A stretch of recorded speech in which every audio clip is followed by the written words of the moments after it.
پہاڑی زبان میں اپڈیٹ سنیے۔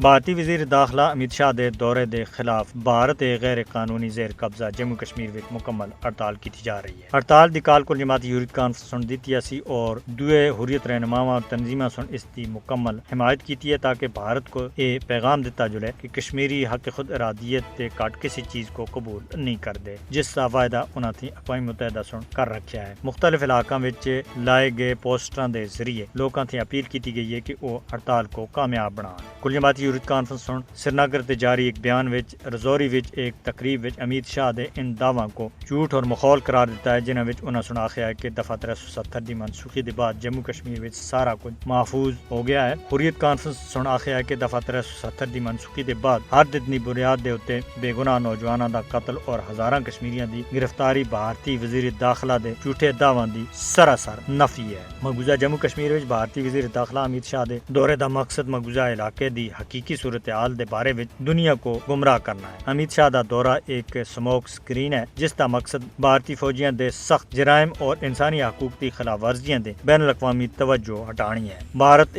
دس کے دنیا کو گمراہ کرنے دی کوشش کر رہا ہے کہ کشمیر وچ نام نہاد ترقی دا نواں دور شروع ہو گیا ہے۔ حالانکہ امت شاہ دا مقبوضہ کشمیر دا دورہ مظلوم اور محکوم کشمیریاں دے واسطے کوئی بھی معنی نہیں رکھدا۔ امت شاہ دے دورے دا مقصد محض پروپیگنڈا پھیلانا ہے۔ کشمیری امن اور ترقی دے خلاف نہیں ہے لیکن بھارتی غلامی دے توق کو توڑنا اولین مقصد سمجھتے ہیں۔ مودی دی زیر قیادت بھارت تے 5 اگست 2019 دے غیر قانونی اقدامات سن مقبوضہ علاقے دی زندگی دے تمام شعباں کو بحال کر دیتا ہے۔ مقبوضہ کشمیر وچ امن اور ترقی کس طرح ہو سکتی ہے جبکہ دنیا دا سب سے بڑا عسکری زون ریاست جموں کشمیر ہے۔